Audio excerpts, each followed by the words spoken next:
O nome de Álvaro Uribe Vélez é para alguns o daquele homem necessário que foi capaz de combater a guerrilha como ninguém. Um ícone político combativo, que conseguiu garantir a ordem, a prosperidade e a esperança em uma Colômbia turbulenta. Para outros, Uribe é o homem que desde jovem foi sócio do narcotráfico e dos paramilitares, suposto responsável por massacres, desaparecimentos e profunda corrupção estatal. Não à toa, segundo eles, o primeiro ex-presidente na história da Colômbia condenado penalmente. Cada vez que na Colômbia aparece uma política de segurança para derrotar o terrorismo, quando os terroristas começam a se sentir enfraquecidos, imediatamente enviam seus porta-vozes para falar sobre direitos humanos. Muitas dessas críticas foram retiradas da página da internet das Farc.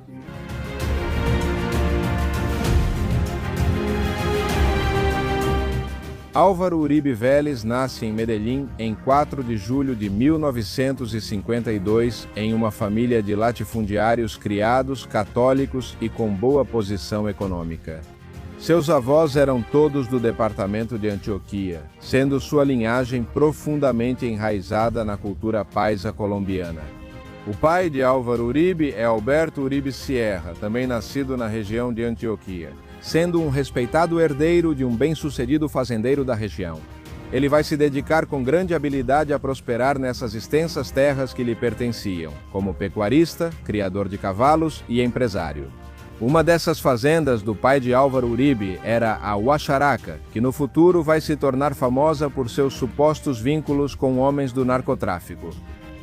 E com o surgimento dos primeiros grupos paramilitares na Colômbia, como vamos ver mais adiante no vídeo, o bem-sucedido Dom Alberto Vélez Uribe se casa com Laura Vélez, que vale dizer, além disso, era sobrinha de Roberto Vélez, um cunhado e sócio próximo de Fábio Ochoa Restrepo, proeminente fazendeiro e patriarca de quem muitos conhecerão como os irmãos Ochoa do cartel de Medellín. Fábio Ochoa Restrepo, o patriarca, também vai ser supostamente sócio do pai de Álvaro Uribe. Nesse mundo de gado e de grandes negócios, para aqueles anos 60, Roberto Uribe e sua esposa, Laura Vélez, tiveram 5 filhos e decidem se mudar para Medellín. O mais velho dos filhos, mas ainda pequeno, Álvaro Uribe, vai crescer nesse ambiente agradável e dinâmico do campo colombiano, aprendendo a arte da pecuária e a arte de montar a cavalo. Mas ao mesmo tempo, misturando-se com a cidade e com a educação urbana do mais alto nível, onde vale dizer que Uribe se forma como o melhor aluno de sua turma. Sua veia política vai surgir, não só de seu pai, que embora não fosse político, tinha muitos amigos nessa área, mas também de sua mãe, que chegou a ser vereadora municipal, inclusive vários anos atrás, participando como uma das pioneiras no plebiscito colombiano, que foi realizado pelos direitos da mulher nos anos 50. Desde muito jovem, Álvaro vai se envolvendo nesse mundo e assim, aos 22 anos de idade, Álvaro se une. Nada menos que ao partido Mulher, Mulher, Mulher, o de maior trajetória da nação, de onde surgiram figuras como Jorge Eliezer Gaitán naqueles anos. Também, Álvaro vai ter seu primeiro romance político, um emocionante namoro com Clara López, que atualmente é senadora da esquerda petrista na Colômbia. Ao mesmo tempo, além de viver habilidosamente nesse partido. Quando era muito jovem, Uribe começa a se familiarizar com os papéis da administração pública e do Estado. E aos 24 anos de idade já consegue ser promovido a chefe de bens das empresas públicas de Medellín, um cargo governamental que exerce por pouco tempo, pois depois é promovido a secretário-geral do Ministério do Trabalho da Colômbia. Nomeado para esse cargo no último ano do governo de Alfonso López Miquelsen, um cargo que vai manter sem deixar a universidade, formando-se em Direito pela Universidade de Antioquia em 1977. Muito inteligente e observador, bom de conversa, carismático e bem-humorado, firme e sério. Quando era o caso, muitos o viam e continuam vendo como uma referência. Álvaro Uribe, aos 27 anos de idade, casou-se em 1979 com uma jovem formada em filosofia chamada Lina Moreno. Naquela época, um novo governo assumia na Colômbia, o de Júlio César Turbay. vai coincidir com o crescimento do narcotráfico e dos grandes cartéis na Colômbia, assim como o crescimento do movimento guerrilheiro M19. Era uma época em que o negócio do narcotráfico se infiltrava cada vez mais nas camadas sociais, econômicas e políticas de toda a Colômbia, mas com especial ênfase em regiões como Antioquia. O povo neogranadino, de longa história civilista e educadora, também foi um povo conflituoso e violento. Da histórica disputa desde sua independência entre o Partido Liberal e o Partido Conservador e entre suas diferentes oligarquias e grupos sociais. Com guerras e revoluções ao longo de sua trajetória, vai se criando na Colômbia um clima de animosidade, que desde os distúrbios do Bogotazo, em 1948, mantiveram a Colômbia em um longo conflito armado que pode-se dizer que permanece até os dias de hoje. Com agrupações que se transformaram em guerrilhas políticas, armadas, organizações paramilitares, cartéis do crime e muitos outros grupos que controlam territórios e instituições. Esse é o caso das Farc, uma organização comunista armada que foi fundada em 1964 na Colômbia. E outro exemplo disso são as chamadas Autodefesas Unidas da Colômbia, um grupo conservador de direita, armado, paramilitar, que surgiu em 1997 para enfrentar as guerrilhas de esquerda. Esse estilo de grupos de autodefesa organizados já existia há muitas décadas na Colômbia. Vamos voltar ao jovem promissor. 1980.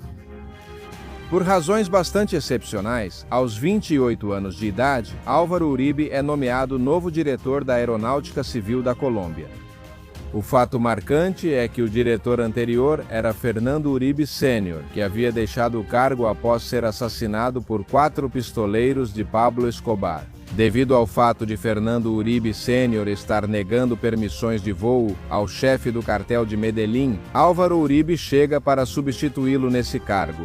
E ao contrário de seu predecessor, como mostram as investigações, Álvaro Uribe teria permitido que Escobar, os irmãos Ochoa e outros membros do cartel recebessem as licenças de aviação que fossem necessárias. Durante sua permanência no cargo, essa gestão teria sido questionada pelo ministro da Justiça, Rodrigo Lara Bonilla, em 1983 pelos motivos previamente expostos. Mas Álvaro Uribe, é claro, tinha aspirações que iam muito além desse cargo, e continua tão jovem quanto determinado, ganhando espaço e boa reputação nos círculos políticos e sociais de Antioquia e da Colômbia, conseguindo, aos 30 anos de idade, ser nomeado prefeito de Medellín. Fato que não deixou de levantar críticas de outros setores do Partido Liberal, que então viam com desconfiança seus vínculos e amizades em Medellín. Mas após 5 meses, Uribe é estranhamente afastado do cargo por razões que ainda são debatidas. E essa situação coincide com um fato traumático para a vida de Uribe e para sua carreira política. Em junho de 1983, seu pai, Alberto Uribe Sierra, é morto em combate por vários homens armados quando aterrissava seu helicóptero na fazenda Huacharaca. Esses homens seriam supostamente um grupo formado por guerrilheiros das Farc que tentavam sequestrá-lo. Mas as Farc até hoje negam ser as autoras desse fato, enquanto outras investigações sugerem que poderia se tratar de um acerto de contas dos cartéis de drogas daquela região ou de membros do ELN. O fato é que a família Uribe ficou abalada com as grandes dívidas que o pai havia deixado. A família de Álvaro Uribe só conseguiu ficar com uma das 25 fazendas que possuíam. Vale dizer que, no ano seguinte, em 1984, a DEA dos Estados Unidos estava nas selvas de Tranquilândia, em uma operação extensa, tomando o controle de vários acampamentos e laboratórios de pó branco. Eles encontraram o helicóptero que o pai de Uribe estava pilotando no dia em que foi morto. O que aquele helicóptero estava fazendo em um lugar como aquele? Foi uma pergunta que gerou todo tipo de especulações e suspeitas.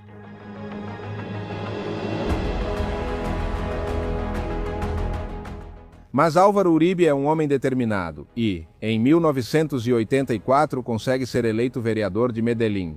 E decide, além disso, dar um passo ainda mais importante, que é junto com seu primo, Mário Uribe. Escobar funda um movimento que vai significar uma divisão do Partido Liberal Colombiano e que depois vai acabar se tornando o Partido Colômbia Democrática. Como político, naquela época, Uribe mantinha um discurso forte contra a guerrilha. No entanto, as ações são mais ambíguas, pois Uribe foi um dos promotores do projeto de lei que, na época, concedeu indulto aos 35 guerrilheiros do M-19 que realizaram o famoso assalto ao Palácio da Justiça, em Bogotá, deixando, entre outras coisas, cerca de 100 vítimas fatais. Uribe depois diria que estava arrependido dessa decisão. Vale dizer que, quando ocorre o grande debate na Colômbia, no final dos anos 80, sobre a possível extradição de colombianos, membros de cartéis de drogas para a América do Norte, Álvaro Uribe é um dos senadores que mais se opõe ao tratado de extradição, afirmando que os colombianos deveriam ser julgados na Colômbia.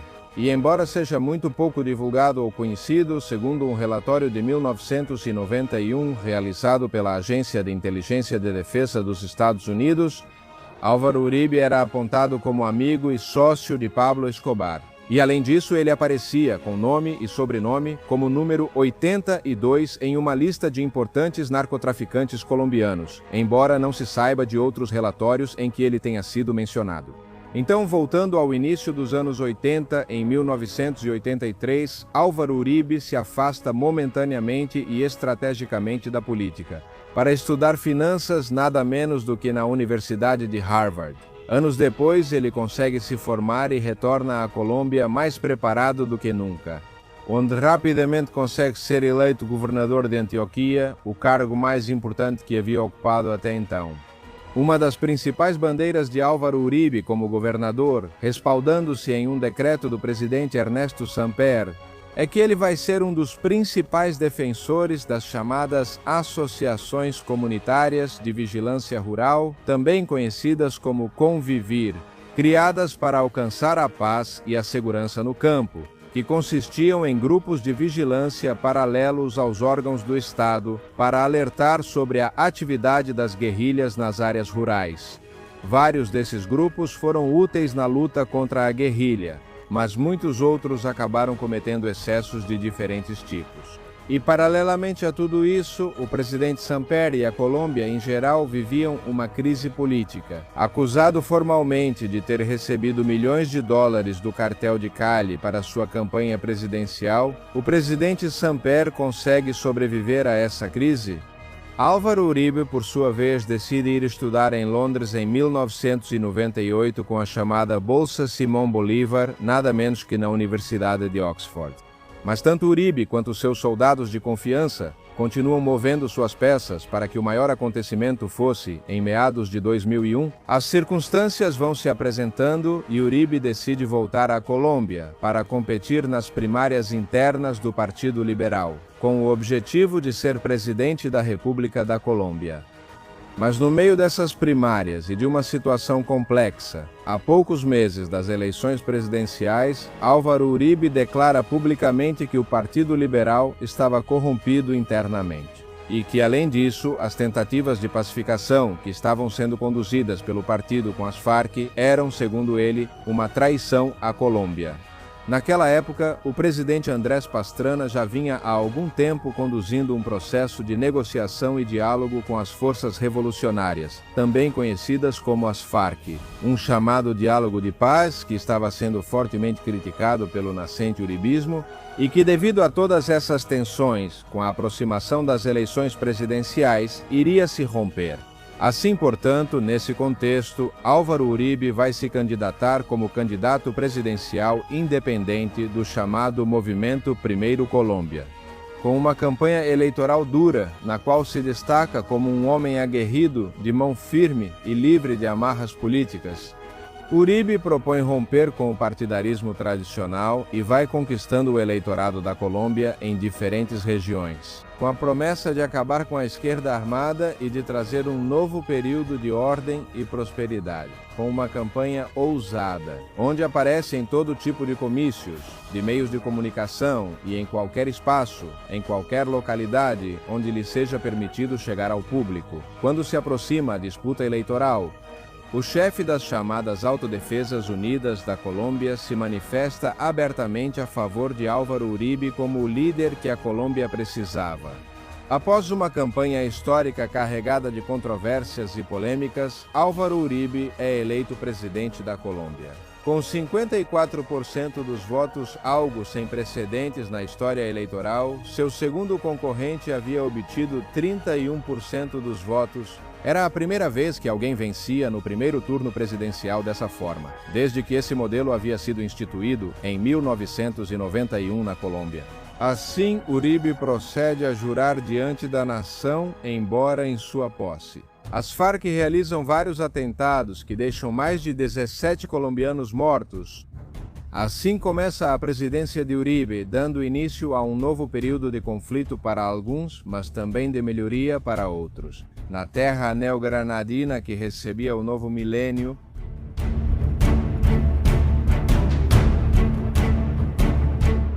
o governo Uribe esteve fortemente centrado na ideia de gerar a chamada segurança democrática, com o objetivo de recuperar o controle do território colombiano por parte do Estado e de neutralizar o maior número possível de grupos guerrilheiros na Colômbia.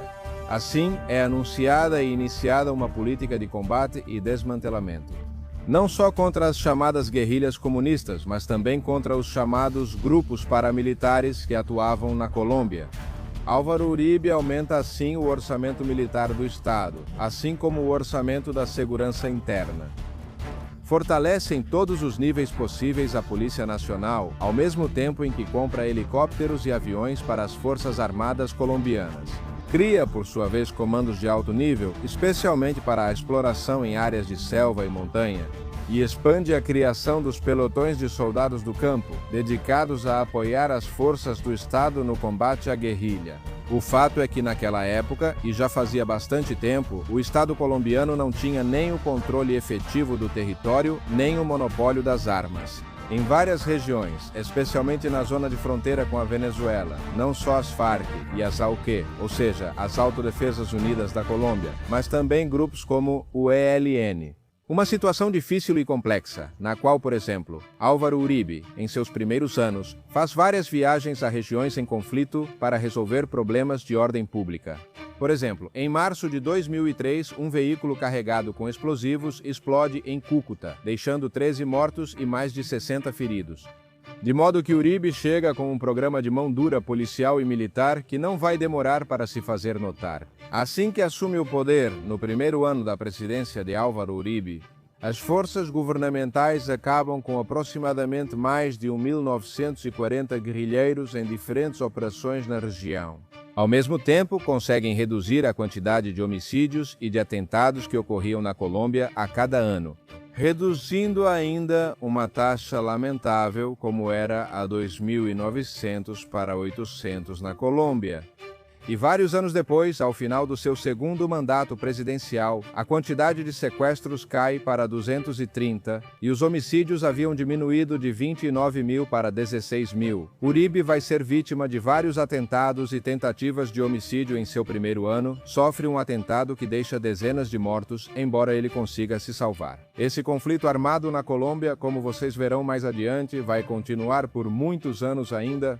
Agora, assim como essa política teria trazido mais segurança em alguns setores da Colômbia, denunciam que também teria causado danos realmente dramáticos, pois uma parte ainda não esclarecida desses homicídios cometidos pelas forças do Estado teria envolvido a morte de civis que não estavam envolvidos em nenhum conflito e que eram inocentes, com o que teriam sido, supostamente, centenas de casos dos chamados falsos positivos. Um tema que ainda continua sendo investigado e que ainda precisa ser totalmente esclarecido. Na Colômbia, entre 2002 e 2010, cerca de 53 mil membros de grupos guerrilheiros e de grupos paramilitares se desmobilizaram, de forma coletiva ou individual.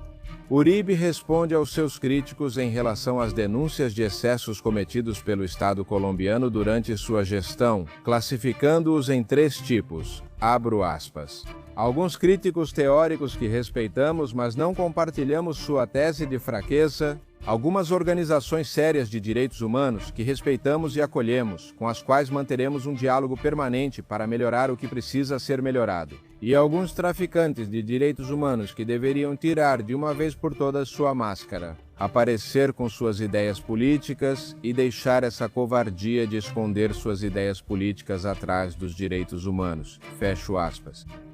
Agora bem, também deve ser mencionado que nos governos de Uribe, a mão dura, por um lado, veio acompanhada também de processos de negociação e de diálogo, com incentivos e garantias para os grupos guerrilheiros. Tanto as Farc e o ELN quanto as AUQ, nesse processo de diálogo, Uribe consegue muitas deserções do ELN. E no caso das AUC, ele consegue no ano de 2003 um acordo com seus líderes no chamado processo de desmobilização dos paramilitares da Colômbia, um processo de negociação que em breve voltaremos a abordar. Por sua vez, enquanto combatia a guerrilha, Uribe anuncia que também se dedicaria, como parte de seu governo, a desmontar os grupos associados ao paramilitarismo na Colômbia, que haviam sido criados originalmente como contrapeso à guerrilha. Uma amostra dos níveis de penetração desses grupos armados irregulares foi quando, em junho do ano de 2005, um dos líderes paramilitares mais poderosos da Colômbia, chamado Salvatore Mancuso, afirma publicamente que 35% dos deputados do Congresso da Colômbia eram amigos de sua organização. Essa declaração de um chefe paramilitar desencadeia, durante o governo de Uribe, uma série de investigações judiciais que comprometeram, entre eles, numerosos homens aliados de Uribe.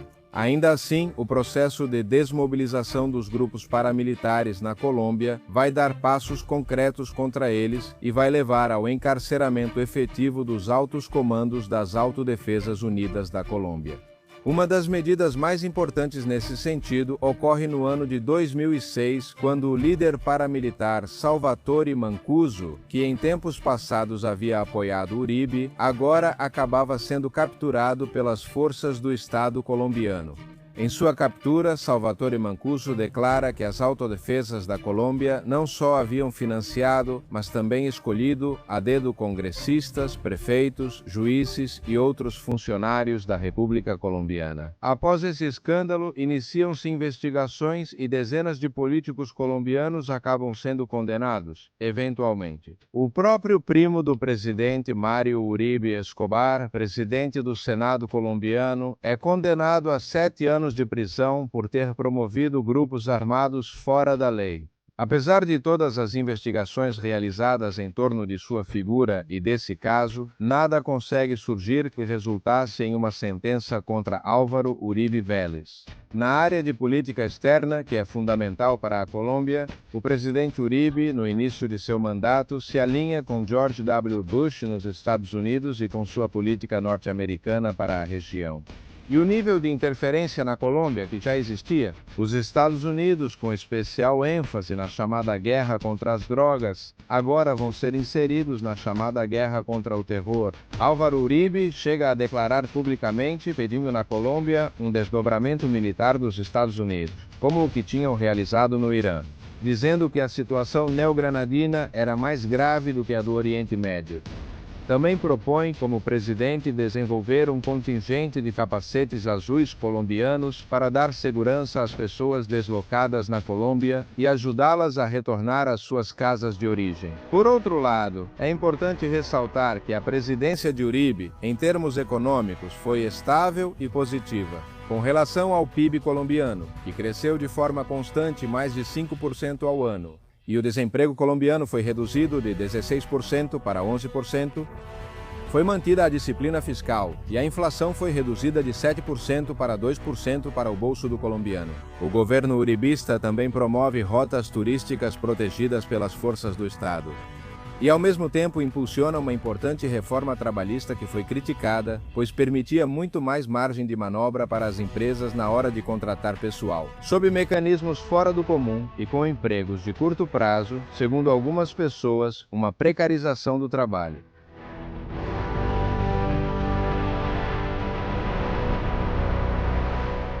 Neste primeiro mandato de Álvaro Uribe, sua figura se consolida de vez como um ícone nacional.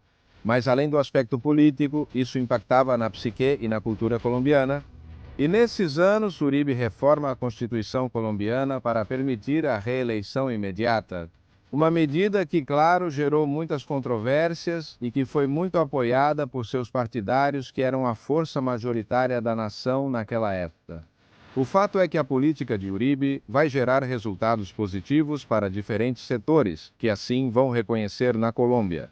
E com base nisso, e em seus grandes talentos e astúcias políticas, Uribe consegue se reeleger como presidente da República Colombiana no ano de 2006. Para continuar assim com seu projeto político, Uribe alcança 62% do total de votos, superando o número de votos obtidos no primeiro mandato. E com quase 7.400.000 votos, ele se torna o mandatário com o maior número de votos obtidos na história eleitoral da Colômbia. Neste novo mandato, Uribe mantém sua política de conflito e ataque contra a guerrilha. Um conflito com a guerrilha que, durante seu governo, vai deslocar dezenas de milhares de colombianos e vai acabar completamente com várias dezenas de vilarejos colombianos. Foi muito televisionado em julho de 2008, quando o governo Uribe ordena a Operação Jaque, na qual o Exército Nacional resgata 15 sequestrados. Entre eles estavam a ex-candidata Ingrid Betancourt, 3 cidadãos norte-americanos e 11 militares colombianos. Outra operação conhecida naquele ano foi a que resultou na morte do comandante das Farc, Raul Reis. Por outro lado, no governo Uribe foi emitido o decreto em 2006 que regulamenta o aborto e sua prática no país. Nos 3 casos descriminalizados pela Corte Constitucional: estupro, grave malformação do feto e risco para a mãe. No ano de 2009, em seu segundo mandato presidencial, explode um escândalo por denúncias de vigilância não autorizada pelo Departamento Administrativo de Segurança, o DAS do governo. Esse órgão, alegando que fazia isso pela segurança nacional e pelo combate à subversão guerrilheira, teria grampeado telefones e hackeado e-mails de jornalistas, políticos e funcionários da ONU. Mas além desse escândalo que Uribe consegue contornar de várias maneiras, um homem que não recuava, ele decide até mesmo se lançar como candidato para um terceiro mandato presidencial na Colômbia e propõe até uma espécie de referendo. Já que uma terceira reeleição não era permitida constitucionalmente, no final ele não consegue que essa tentativa de reeleição seja permitida na Colômbia. Então, para essas eleições, ele prefere apoiar quem tinha sido seu ministro da Defesa, um homem chamado Juan Manuel Santos. No entanto, depois que Santos chegou à presidência, Uribe vai se tornar um dos seus principais opositores? Mas depois de sair da presidência colombiana, Uribe continua gozando de grande popularidade, assim como de um prestígio poderoso, onde ele não é visto apenas como um político, mas como o ícone nacional que representava diferentes setores históricos da Colômbia em termos internacionais. Além disso, Uribe continua vinculado a diversas organizações, especialmente de governança global, organizações que reuniam principalmente líderes mundiais de centro-direita, assim como figuras como George Soros, que eram alguns dos principais financiadores dessas organizações. E em termos internos colombianos, Uribe vai continuar como senador da República, dirigindo-se para o período de 2014 a 2018 e depois para o período de 2018 a 2022. Embora sem manter a mesma estrutura e popularidade de antes, vai continuar tendo uma influência significativa, por exemplo, no ano de 2016. Uribe vai ser a figura central do famoso plebiscito pelos acordos de paz na Colômbia, onde vence o não aos acordos de paz, liderado por Álvaro Uribe, que apontava esses acordos como garantidores da impunidade e contrários à lei e à paz na Colômbia. No final, os acordos foram implementados parcialmente e significaram, naquela época, o fim oficial das Farc, como eram conhecidos até então, incorporando muitos de seus líderes e membros à vida civil colombiana.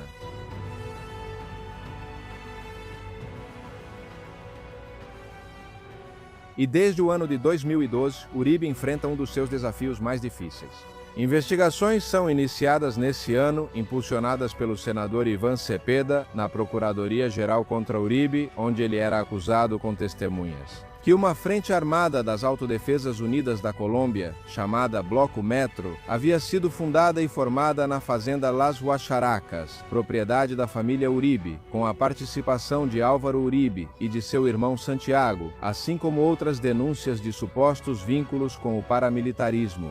Uribe rejeita essas acusações e diz que fazem parte de um complô de perseguição política e denuncia a manipulação das testemunhas que estavam sendo usadas.